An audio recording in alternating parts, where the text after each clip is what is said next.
Amen. On va s'asseoir dans la présence de Dieu. Voilà. Et puis si tu as envoyé ta Bible, tu prends. Si tu n'as pas envoyé ta Bible, tu es suspect. Tu es suspect parce que tu ne peux pas venir à un endroit où on annonce ta parole et puis tu n'envoies pas de support. Tu es suspect. Vous savez, beaucoup de chrétiens souffrent parce qu'ils ne prennent pas la peine de lire la Bible. Et ils ont des problèmes. Et ils ont des problèmes. Amen. Tout à l'heure, le verset que le modérateur a bien voulu tout à l'heure, vous avez Philippiens 4, le verset 6. C'est pas ça? Il disait quoi? Le verset 4, Philippiens 4, le verset 6 dit quoi? Amen. Il disait quoi? Il y a un peu trop de cours dedans, mon ami. Il disait quoi? Il n'a pas lu ça ici.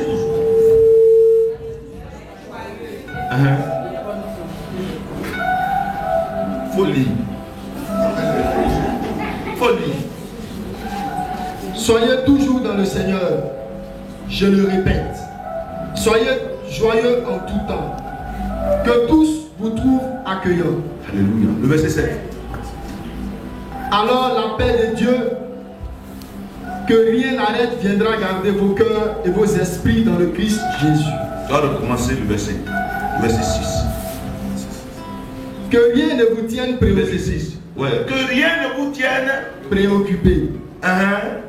Exposez plutôt vos demandes à Dieu à tout moment dans la prière et joignez l'action de grâce à la supplication. Amen. Est-ce que quelqu'un a-t-il un problème ici? Qui a des problèmes ici? Qui a des problèmes? Quand levez la main. Quand vous avez lu le verset, on n'a pas de problème. Donc si tu viens à Dieu et que tu dis que tu as des problèmes, Dieu ne peut pas juger ta prière. Parce que ce n'est pas un problème, on vient exposer à Dieu. Il dit en toute occasion, exposez vos demandes. La demande est différente d'un problème. Donc une femme qui est stérile, elle n'a pas de problème. Elle n'a pas de problème de stérilité. Elle a besoin d'enfantement. Donc quand tu t'approches de Dieu, il faut choisir ta manière de prier. Le problème est déjà réglé. Mais c'est sur l'homme qui a le problème. C'est sur nous qui a le problème. Parce que nous croyons que Dieu nous a abandonnés sur cette terre des hommes. Et on est malheureux, on est comprimé, déprimé, opprimé. Alléluia. Amen. Alléluia. Amen. Tu vas prendre le texte qui nous réunit. Le psaume 68, le verset 29. On m'a dit c'est la version top. Dans la version top. Quelqu'un va lire.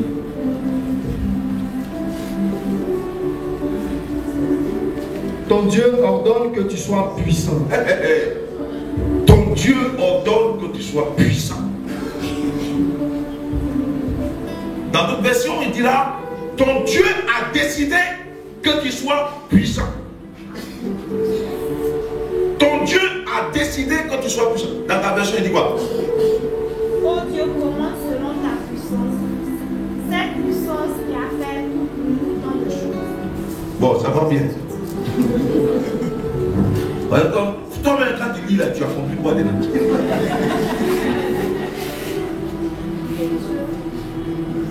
Ton Dieu ordonne que tu sois puissant.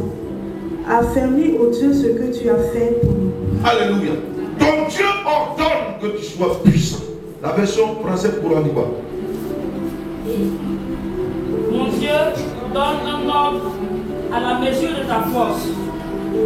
Ta force divine qui a tant fait pour nous. En fait, Dieu est en train de dire, le psalmiste est en train de déclarer là que c'est la puissance et la force de Dieu qui accomplit toutes choses. Alléluia. Amen. Mais cette force, qui la connaît? Vous ne la connaissez pas? C'est qui? Ah! Et on a l'esprit. Il est sorti tout leur film d'horreur dans nos yeux. On a l'esprit. Et c'est nous qui avons peur. Et qui avons peur des fantômes. Qui avons peur et qui promenons un regard inquiet. Beaucoup pensent que le Saint-Esprit, quand il vient, c'est pour aller grave, et puis c'est fini, donner parole de connaissance. Non! Ça, c'est la conséquence qu'il est là. C'est la conséquence, c'est les effets, comme quand tu as balu et puis tu as le corps chaud là. C'est ça. Sinon, le Saint-Esprit ne nous a pas été donné spécifiquement pour qu'on parle là, pour donner parole de connaissance, pour parler. Non, non, non, non. Il vient pour nous équiper, nous donner des armes, pour que nous soyons des représentants légaux de Dieu sur cette terre. Amen. Parce qu'on ne peut pas envoyer un ambassadeur dans un pays sans lui donner, sans lui conférer l'autorité. Et c'est l'autorité qui te revient, qui vient du président, qui fait que quel que soit l'endroit où tu te trouves, quand tu parles, c'est au nom du pays que tu parles. Alléluia. Alléluia. Beaucoup de chrétiens pensent qu'ils sont venus ici. Non, Dieu m'a abandonné. Tu n'as rien compris. Tu n'as encore rien compris. Alléluia. Alléluia. C'est parce que tu ne sais pas qui tu es. En fait, c'est parce que tu ne sais pas qui tu es. C'est à cause de ça que tu te comportes comme n'importe qui. Si tu savais qui tu étais, mon ami, tu n'allais pas te comporter comme n'importe qui. Et aller n'importe où, avec n'importe qui et n'importe comment. Amen. Alléluia. Frère, ce que nous sommes, Genèse chapitre 1, à partir du verset 26.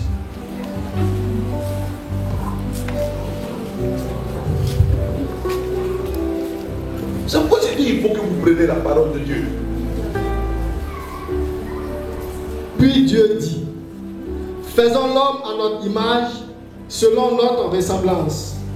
Et Mais Dieu dit, mais quand Dieu dit de faire l'homme, quand Dieu voulait faire les animaux, il a parlé à qui? Il a parlé à qui? Il a parlé à qui? Non. Il a parlé à la terre. Quand Dieu voulait faire les arbres, il a parlé à qui? Mais quand Dieu voulait faire l'homme, il a parlé à qui? Il a parlé à qui? Il a parlé à Dieu. Dieu pour te faire, il s'est parlé à lui. Faisons l'homme à notre image. La Trinité était en train de décider de fabriquer quelqu'un et de faire quelque chose. Il dit faisons l'homme à notre image et selon notre... Ça voudrait dire que toi, tu ne sais pas. Chien fait chien. L'homme fait quoi? Dieu fait quoi? Toi de qui? Amen. Révélation. Mais c'est parce que tu ne sais pas qui tu es. Allons-y.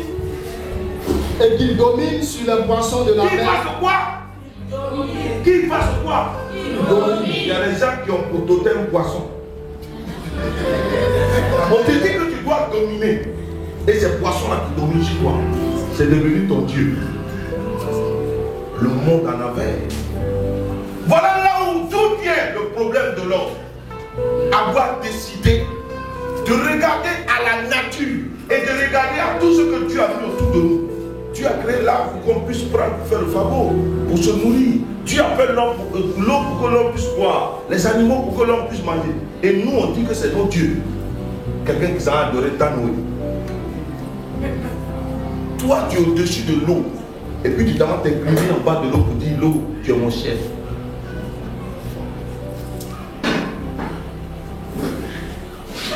Il dit, qu'il quoi? Domine. Mais il dit qu'il domine. Il n'a pas dit que nous dominons. Ça voudrait dire quoi? Dieu se désengage et il engage l'homme. Il ne dit pas, s'il voulait qu'il puisse intervenir sur cette terre avec l'homme, il a dit que nous dominons.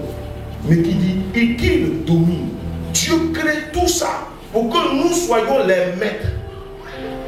La terre a été créée pour que l'homme soit le maître, mais qu'il soit en contact permanent avec Dieu. Et le fait que nous soyons en contact avec Dieu et que nous soyons connectés à celui qui nous a envoyés, désormais, l'autorité est totale. Mais dès que nous nous déconnectons de Dieu, la terre commence à nous commander. Voilà le péché. Quand tu pêches, l'autorité n'est plus sur toi. Parce que c'est parce que tu es sous une autorité que tu peux utiliser l'autorité. Si tu n'es pas sous une autorité, tu ne peux pas utiliser cette autorité. C'est pourquoi le centurion romain va dire, quand je dis à celui-là, moi-même, je suis sous l'autorité de quelqu'un, mais il y a sous mon autorité des gens. Si je dis à lui là-bas, il va. Parce que je respecte l'autorité sous laquelle je suis, dont les autres me respectent. Si tu respectes l'autorité qui est sur toi, si tu respectes l'autorité de Dieu, tu peux utiliser cette autorité-là pour chasser n'importe quel démon qui se trouve sur cette terre des hommes. Alléluia. Allons-y. Très vite. Qu'il domine sur les oiseaux du ciel, sur le bétail, sur toute la terre et sur tous les reptiles qui rampent sur la terre. Dieu créa l'homme à son image. Il le créa à l'image de Dieu. Dieu va le créer. On dit il a fait et il crée. Le verbe faire et le verbe créer, frère, les mots et les verbes qui sont employés sont significatifs, ont un sens profond. Quand on crée quelque chose, c'est en fonction de quelque chose qui n'existe pas. Quand on fait quelque chose, c'est sur un prototype déjà existant qu'on fait. Donc Dieu, il s'est regardé et puis il nous a fait. Donc on lui ressemble. Dieu est parti de quelque chose qui n'existait pas pour te créer. Alléluia. Donc tu es un être divin. Regarde un peu. Psaume 82 à partir du verset 5. Je préfère mieux que tu prennes la version français courant. J'aime bien cette version-là. La petite Bible là. Qui a la petite Bible là? Oui, quelqu'un va lire. Il faut te mettre debout. C'est une autorité que tu proclames. Quand tu viens dans une assemblée, on ne lit pas la Bible là. Mais vous ne savez rien. Vous ne comprenez rien. Vous ne savez rien. Et vous ne comprenez rien. Vous êtes dans le noir. C'est vrai que la vie, tu es dans l'obscurité. Le fait que tu ne saches rien et que tu ne comprennes rien, tu es dans les ténèbres. Si tu n'as pas d'informations concernant un événement, mon ami, tu es dans les ténèbres. Mais dès que tu es informé sur quelque chose, mon ami, tu sais comment il faut parler, tu sais de quoi tu parles. Il dit, vous ne savez rien, vous ne comprenez rien. C'est pourquoi vous êtes dans le noir. L'obscurité, Satan veut nous tenir dans l'obscurité. C'est pourquoi je dis, il faut qu'on s'intéresse à la parole. Si tu ne t'intéresses pas à la parole, tu es dans les ténèbres. Satan peut tout faire. Il va te dire tout. Et tu as l'impression que ce que Satan dit là, c'est vrai. Sorcier. Un chrétien. Je n'ai pas dit quelqu'un qui va à l'église. Quelqu'un qui va à l'église et quelqu'un qui est chrétien. Un chrétien sorcier ne peut pas tuer un chrétien. Viens. Un sorcier ne peut pas tuer un chrétien, je vous dis la vérité. Un disciple du Seigneur, celui qui appelle l'expérience par part de la gloire de Dieu sur sa vie, du nom puissant Jésus-Christ Nazareth, le sorcier ne peut pas le tuer. Tu peux influencer sa vie, ce qui lui revient. Mais quand Dieu a décidé, cela sera multiplié par deux. Parce que le juge connaît beaucoup de problèmes, beaucoup de difficultés, mais Dieu l'en délivre toujours. Alors, Avançant à tâtons. Avançant à tâtons. Et de ce fait, le monde menace ruine. Allons-y, verset 6. Je le dis bien. Je le dis bien. Vous êtes des dieux. Vous tous. Oh! Vous êtes de la famille du Dieu très haut. Alléluia. Vous êtes des dieux. Vous êtes des dieux. Et si Dieu est puissant, c'est que nous sommes puissants. Vous êtes des dieux. Vous êtes de la famille de Dieu. Jean chapitre 1, le verset 12. À ceux qui l'ont accueilli, la parole leur a donné le privilège de devenir enfants de Dieu. Non pas né de la volonté d'une mère ni d'une femme, mais de la volonté de Dieu. Nous sommes des héritiers de Dieu. Prenez un peu la parole. Beaucoup de choses vont s'arrêter dans ta vie.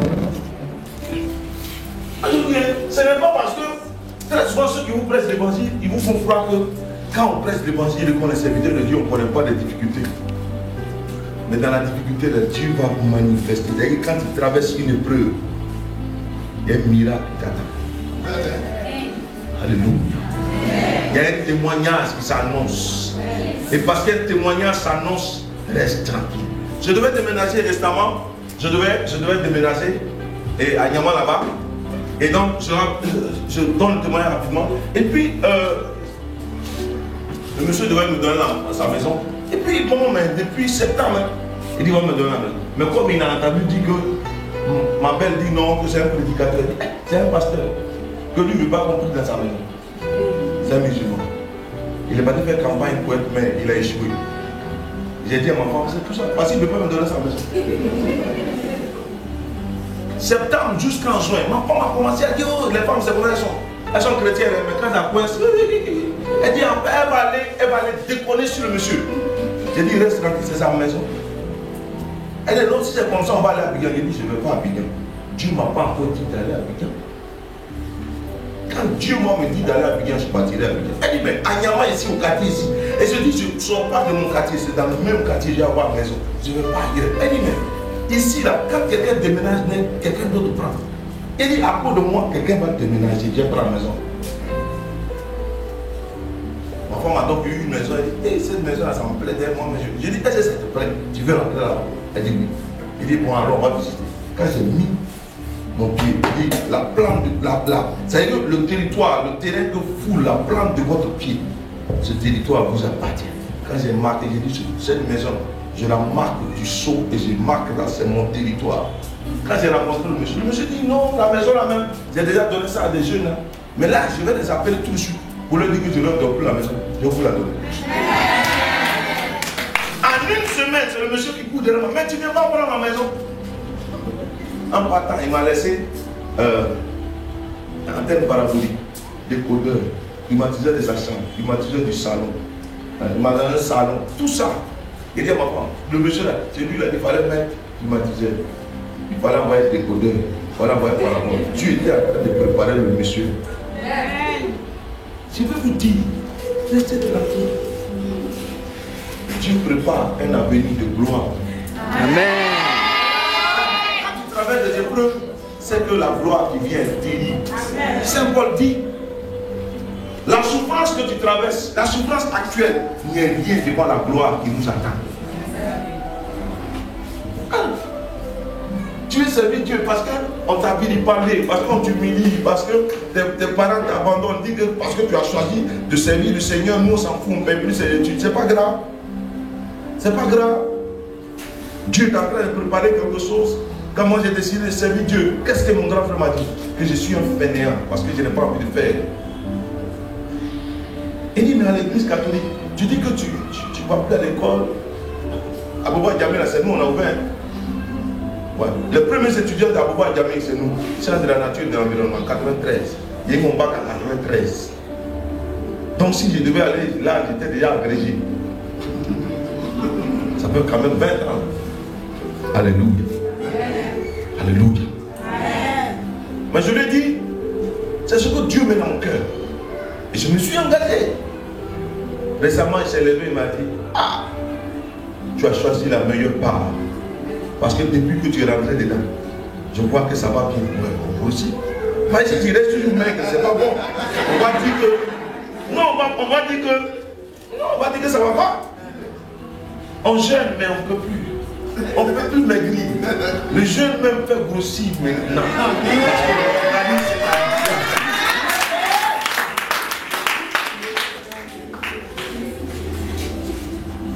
Je dis, on a...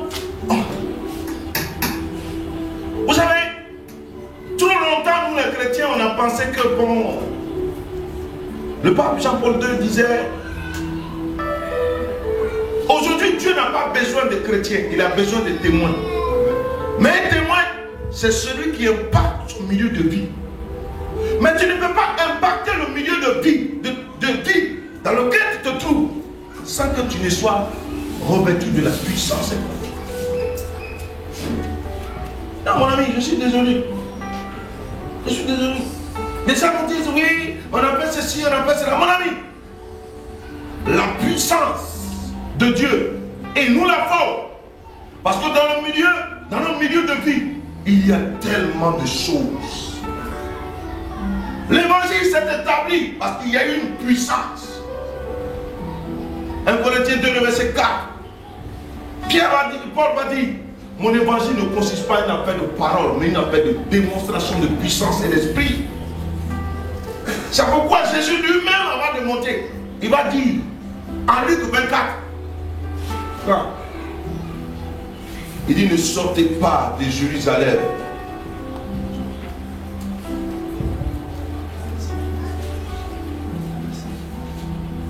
Alléluia. Tu ne connais pas ce verset. Pourtant tu es MC. Tu devais être un prédicateur. Tu as été choisi comment? Tu es un prédicateur, tu ne connais pas le verset. 49. Et voici, j'enverrai sur vous ce que mon Père a promis. Mais vous, restez dans la ville jusqu'à ce que vous soyez revêtus de la puissance d'en haut. En fait, Jésus était en train de leur dire, s'ils ne sont pas revêtus de la puissance d'en haut, ils vont utiliser la puissance d'en bas. Et cette puissance d'en bas ne peut rien contre les forces de l'ennemi. Parce que nous n'avons pas à lutter contre la chair ni le sang. Nous avons à lutter contre les esprits qui sont entre ciel et terre, qui sont les dominations et les autorités. À mon ami, le monde est gouverné par Satan. Car quand nous lisons Apocalypse chapitre 12, il dit malheur à toi terre, car il est descendu vers toi, malheur à toi. Il nous faut la puissance d'en haut. On a puissance ici. En Côte d'Ivoire ici. Quand il y a eu Bamba, qui a gagné? C'est celui qui était en haut. Tu ne peux pas être en bas et puis te battre contre quelqu'un qui est en haut.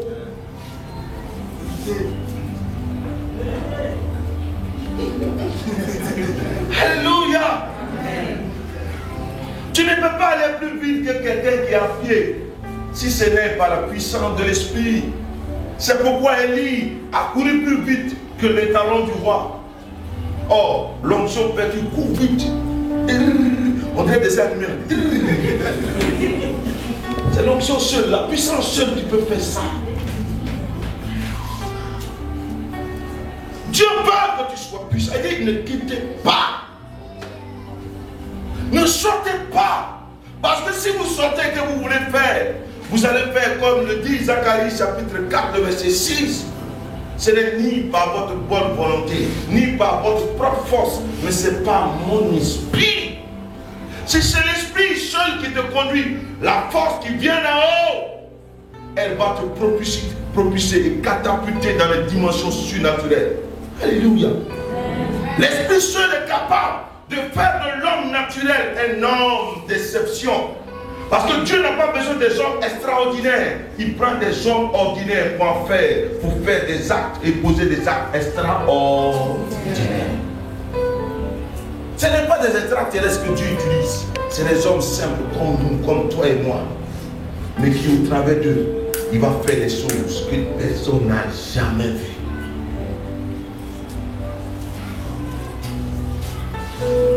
Prends Luc chapitre 4, on va dire verset 1er. Ton Dieu ordonne. Il a décidé, il a commandé, il a donné. Oh. C'est un ordre qui donne. Et quand Dieu ordonne, quand Dieu parle, ça s'exécute. Que la lumière soit. Un décret a été déjà pris. Vous savez, quand un décret était déjà, on a pris, on a ordonné.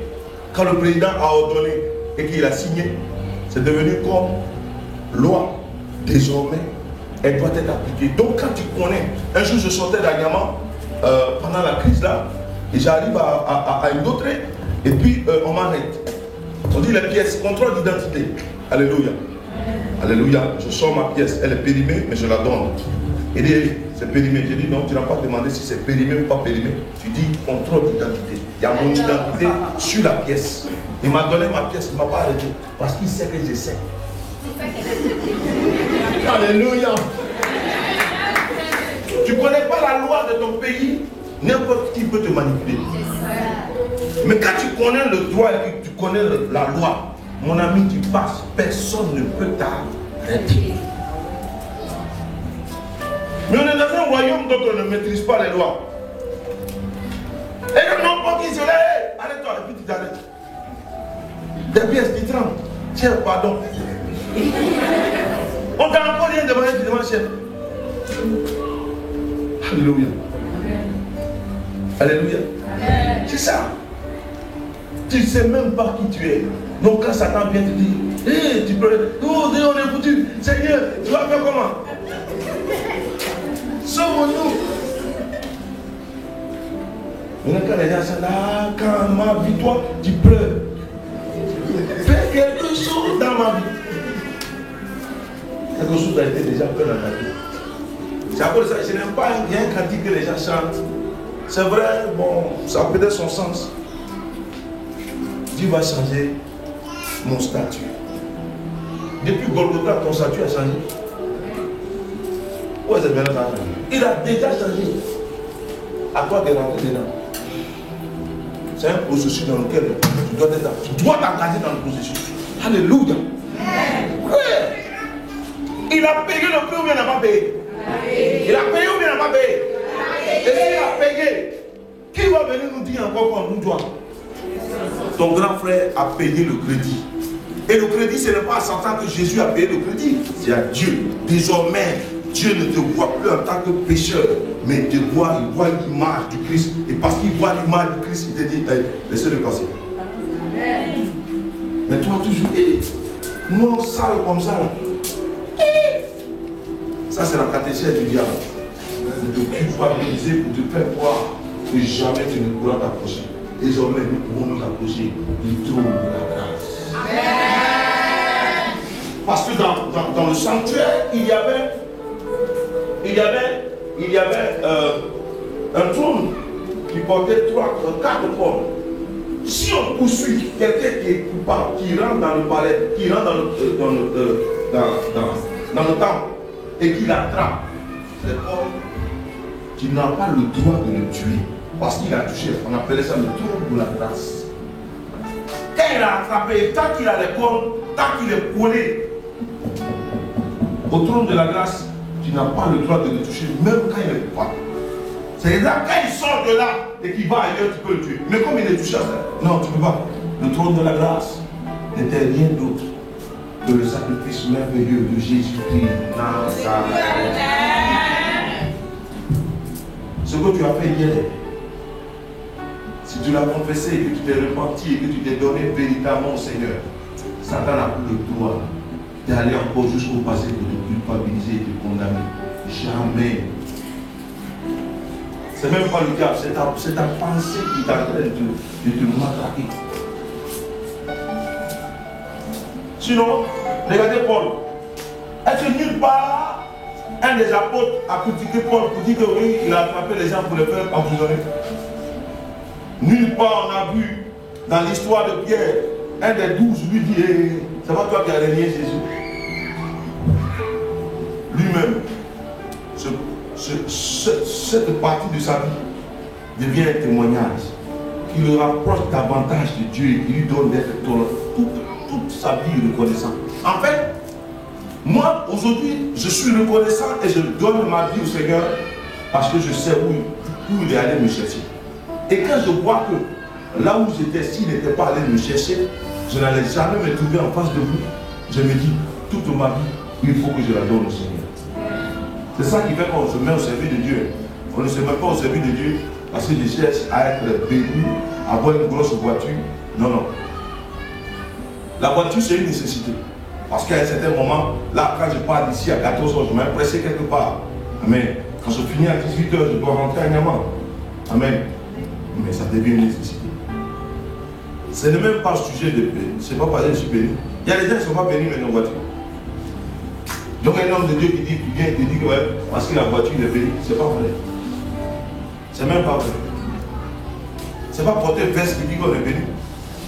Il y a des veste là maintenant même 10 000, mais il y en a jamais. La bénédiction dépend de la présence et de la communion qu'on a avec le Seigneur. Alléluia. Quand la bénédiction est sur ta vie, même en esclavage, tu prospères. Même quand on dit que le pays là est dur. Même quand on dit que c'est dur. Dieu fait toujours, il ouvre toujours une porte pour toi. Alléluia. Une fois, vous savez, nous les prédicateurs, moi je dis toujours, Seigneur, je suis à son service, c'est son travail. Prêcher l'évangile, c'est là où je suis au service. Donc nous qui prêchons l'évangile, nous on travaille plus que les fonctionnaires. Parce que du lundi jusqu'au vendredi, vous travaillez, mais samedi, dimanche, vous vous reposez. Alors que samedi, dimanche, c'est là nous on travaille bien. Mais ça veut dire que lundi, quand vendredi, on travaille encore. Quand vous vous reposez, c'est là nous on travaille. Mais on ne se plaint pas. Vous dites que oui, on va faire grève parce qu'on ne nous a pas payé. Un homme de Dieu qui fait grève, regarde là, c'est salaire ici, c'est un fonctionnaire. C'est un serviteur. C'est pourquoi je dis, moi je ne suis pas un serviteur, je suis un esclave du Seigneur. Un esclave n'a pas besoin de salaire. Le serviteur, il a salaire. Si tu as une nounou qui est baoulée, elle va forcément aller au village. Si tu veux la détenir, là elle fuit. Elle vient plus. Vrai ou faux? Ça c'est une servante. Mais la servante, oui, la servante qui, tu ne la payes pas bien, un jour elle peut changer, elle peut aller quelque part d'autre. Mais un esclave, il vit au gré des humeurs de son maître. Si ton maître dit il va t'envoyer à moi, va à moi. S'il dit il va t'envoyer ici, là-bas, tu ne murmures pas. Même un esclave qui a été au service de son maître, vers la fin, son maître dépend de lui. La vérité, une servante qui est bien à sa place et qui travaille bien, c'est elle qui gère la maison. Pas la maîtresse, c'est elle. La boîte d'aliments, c'est où? C'est la servante qui sait où se trouve la boîte d'aliments. Envoie le sel. Mais le sel là, on a mis ça où?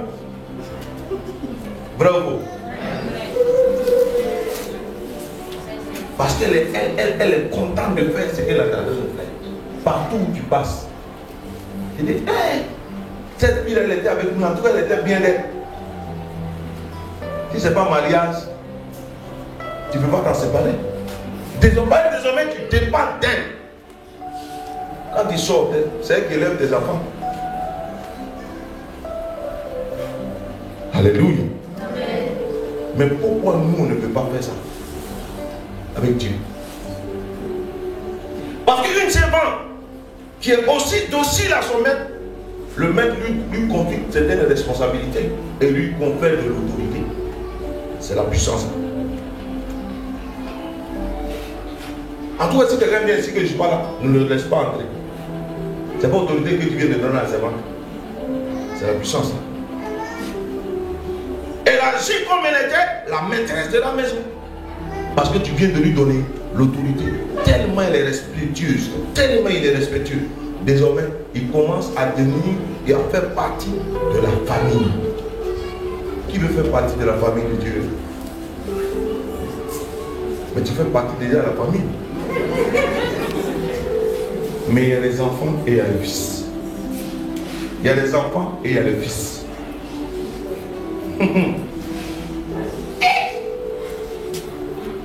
Le fils, il est arrivé à la maturité. Ça, c'est notre belle manche. J'ai une heure. Allons-y. Il est Mars.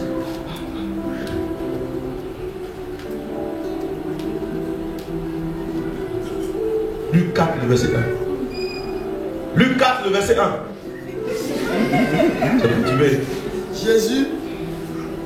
Jésus, rempli du Saint-Esprit, revint du Jourdain et il fut conduit par l'Esprit dans le désert. Qui a conduit Jésus au désert? Dans ton désert où tu es là, c'est le Saint-Esprit qui t'a envoyé là-bas, mais c'est toi-même. C'est pour ça depuis là tu ne sors pas. C'est rempli du Saint-Esprit qui les conduit au désert. Les gens qui font effusion du Saint-Esprit et que leur vie commence à se compliquer, ils disent, ah, mais à quoi? Quand je n'allais pas à l'église, je n'allais pas ça. Mais pourquoi depuis que j'ai fait l'effusion, c'est là? Non, mon ami, tu es au désert. Dieu veut te séparer de certaines choses. C'est là après de Dieu, tu veux me bien dans ta terre. Tu n'es même pas garçon avant, mais après des garçons, direct Khali. Ça va te rappeler. Tu es au désert. Dieu veut éprouver ton attachement. Ensuite, verset 14. Jésus, revêtu de la puissance de l'Esprit, retourna en Galilée et sa renommée se répandit dans tout le pays d'alentour. Maman. Il dit, revêtu de la puissance, il sort du désert. Quand tu sors du désert, tu es revêtu forcément de l'autorité. Quand tu as été tenté par rapport à faire des sexes et que tu n'es pas tombé, désormais, femme la plus jolie fille du monde n'a qu'à se trouver devant toi. Même si elle est nue, excusez-moi, ça ne va rien faire. Tu as l'onction pour ça.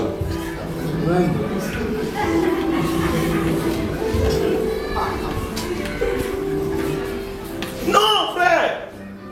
S'il veut te prouver par rapport à l'argent, on mettra beaucoup d'argent. Quelqu'un va venir te proposer des millions, des centaines de millions. Quand tu n'as pas bronché, désormais, Dieu vient de te. Dieu vient, tu passes à l'autre stade. Mais ça va courir. Désormais, c'est l'argent qui va courir derrière toi. Ce n'est pas toi qui va courir. Alléluia. Parce que grâce et bonheur m'accompagneront tout au long de ma vie. Alléluia. Dans la version temps, il dit grâce et bonheur me poursuivront. Mais poursuivre quelqu'un, ça dit quoi? Mon ami, poursuis-moi. Poursuis-moi. Ouais. La grâce et le bonheur te poursuivent. Mais les gens, ils poursuivent l'argent. C'est nous, on poursuit le bonheur. Le bonheur et la grâce vont nous poursuivre. Et ils te poursuivent pour te rattraper. Alléluia. Tâche-toi Dieu. Tu vas devenir sourd de bénédiction pour les autres. Ouais. Je vais te dire une chose. Une parenthèse rapidement. Vous savez, le cocotier là, il n'est pas le premier à profiter des cocos. C'est celui qui l'a planté qui profite. Et ensuite l'encourage profite. Alléluia. C'est pour te dire, les fruits que tu portes, c'est pour les autres. Mais pendant que tu portes de bons fruits succulents, les gens vont parler de ce cocotier, vont parler de bon d'air. On est en train de te bénir comme ça. Mais avant de te bénir, on va t'arroser d'air. On met l'eau sur toi. Mais quand ça ne va pas, on creuse et on met le fumier. Ça sent bon. On va t'insulter. C'est le fumier qu'on met. On va te persécuter.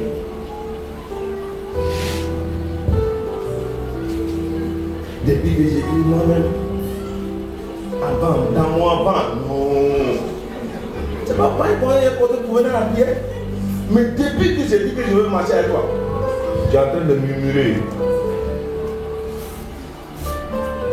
Combien sommes-nous qui avons demandé pardon à Dieu pour avoir tenu de tels propos? Seigneur, il est décidé de ma chasteté. Chasteté, là, ça ne change rien chez Dieu.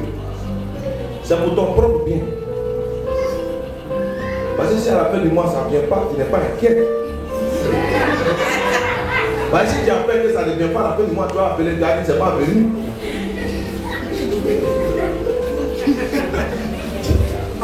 Au contraire, tu vas aller à l'hôpital et tu vas dire je suis malade. En Romains 7, verset 20, il dit Satan est bientôt sous vos pieds. Regarde. Lève-toi. Lève-toi. Prends Romains 16, le verset 20. My goodness. J'ai divisé la Bible, ça vous fait du bien. Bon, on va prier 10 minutes. Je ne prie pas beaucoup, 10 minutes. Aujourd'hui, là, on ne prie pas beaucoup. Le reste, la prière, c'est ça. En fait, j'ai compris une chose. Si je viens, on garde le point. Celui qui vient après va comprendre. J'ai compris que quand un frère t'invite dans son ministère, ne cherche pas à lui voler la vedette. Fais en sorte que l'autorité lui soit donnée pour que désormais ceux qui marchent avec lui sachent que Dieu l'a établi. Tu viens, mais tu fais où? Puis tu as fini, puis t'en vas. Quand tu finis, les gens s'en vont à la maison. Qui comprennent qu'ils vont laisser passer jusqu'à la fin, tu vas continuer de faire. Le verset 20. Le Dieu de paix écrasera bientôt Satan sous vos pieds. Le Dieu de paix écrasera bientôt Satan Sous vos pieds. sous les pieds de qui? Sous les pieds de qui? Donc tu vas te lever. Voilà, tu mets la fin de déjà. T'as fait comme ça. Et alléluia.